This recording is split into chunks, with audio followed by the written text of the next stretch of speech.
Yo, what's up mga Drawing TV? Andito nga pala kami ngayon sa SM North Esa. Grabe, ang dami ng tao. So kakain nga pala kami sa labas ng aking pamilya. So naghahanap na kami ng makakainan.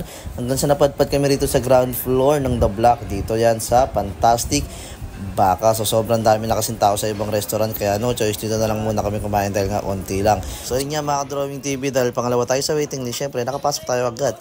So kung mapapansin nyo guys, mala Korean food yung style dito sa Fantastic Baka. So merong marinated pork, thin sliced beef na pang samgyupsal, tapos merong mga slice din ng mga baboy yan. Ito yung nilalagyan ko ng salt and pepper.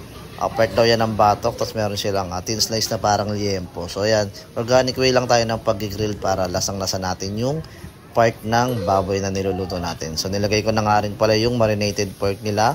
So ito, saktong luto lang gagawin natin dito para hindi maglasang sunog yung mga lulutuin nating karne. So ito guys, kung mapapansin yung golden brown na, then yung cheese kumukulo na. So masarap yan pag isasawsaw mo yung mga karne. At ito nga mga ka-drawing yung menu nila. So mapapansin nyo may langaw pa sa loob, di ba? Kasama talaga yan sa pagbablog. So ito guys, luto na yung mga karneng ginrilled natin. So ayan, nahiwa ko na rin siya sa maliliit.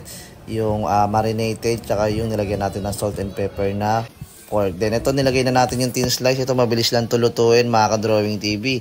So onting painit lang nito, magkukulay brown na agad to at ready to eat na. Then ito yung soup guys, masarap yung soup nila rito. Then ito yung pang samgyupsal na ginawa ko. Then ito naman yung steam egg para kay Win Rohan dahil nga paborito niya yung itlog. So ano pang inaantay natin guys? Tara, kain tayo.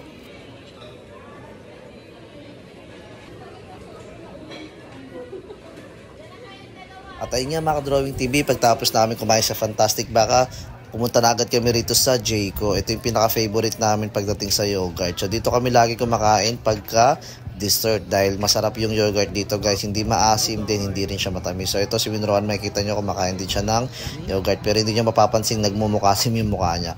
So ayan guys, tamang food trip muna kami ng glazed na donut dito. Glazed honey na donut ng Jayco. Then yogurt. So yun lang guys, maraming salamat sa panonood. Thank you.